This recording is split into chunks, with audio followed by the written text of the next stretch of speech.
Thank you, Chairman Langevin, and it's been a true privilege to work with Jim on these issues for a number of years. Thank you for holding this important hearing today to discuss the critical role that the environment plays in our national security. I also appreciate that we will be discussing this within the context of strategic competition and the Department's planning efforts to support the National Defense Strategy, or NDS. Welcome to our witnesses. It's great to see you today. As you know, the issue of strategic competition as identified within the NDS can best be summarized as a challenge to U.S. prosperity and security from other nations, namely China and Russia, who seek to shape our economic, diplomatic, and security decision-making processes to their own advantage. When this committee hears from the Department of Defense about the National Defense Strategy, we often focus on policy issues and emerging military capabilities. It is important that we also consider the economic, diplomatic, and environmental impact on our constituents. A strong economy and clean environment are the most visible and public sign of American strength. The United States cannot unilaterally address the human causes of a changing climate. China is the world's largest emitter of greenhouse gases and is currently building more coal-powered electrical production plants than the rest of the world combined. In fact, they are adding more coal-fueled generation capacity than the entire European Union currently operates. Yet their existing capacity isn't even close to being used at full capacity, sitting idle for long periods of time.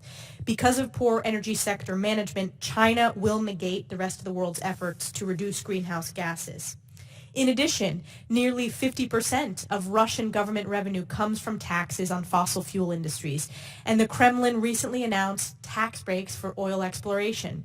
Russia also plans to boost coal production in an effort to capture as much of the current market demand as possible, while also betting on a slow transition to cleaner energy sources. This committee and the American public are very aware of Russian efforts to control the information environment through internet trolls and state-backed media outlets. What is less known is that these same pro-Kremlin propaganda platforms routinely spread disinformation about climate-related issues, mostly focused on European nations, to undermine efforts to reduce reliance on Russian energy sources.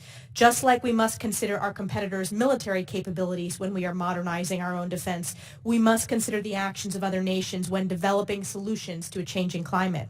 Globally, a changing climate will provide additional instability in already fragile regions like the Middle East, Africa. It will create challenges for emerging nations in Southeast Asia and could fuel rising tensions in contested areas like the Arctic.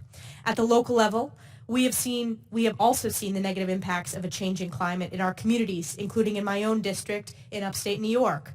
Pollution, extreme weather events, and invasive species threaten our native plants and wildlife, and they are harming productivity in key economic sectors such as construction, agriculture, and tourism, putting pressure on state and federal budgets and adding to our long-term fiscal challenges. While most of the efforts to address climate change lie outside of this committee's jurisdiction, I am proud to work in a bipartisan manner with all of my colleagues to develop consensus-driven legislative solutions. I believe that our approach to addressing this issue must be done in a way that does not restrain but enhances our ability to compete globally. And I want to mention one common sense effort the department is making at Fort Drum in my district. Fort Drum is 100% energy independent, using renewable sources to power training capabilities and enable operational flexibility, ensuring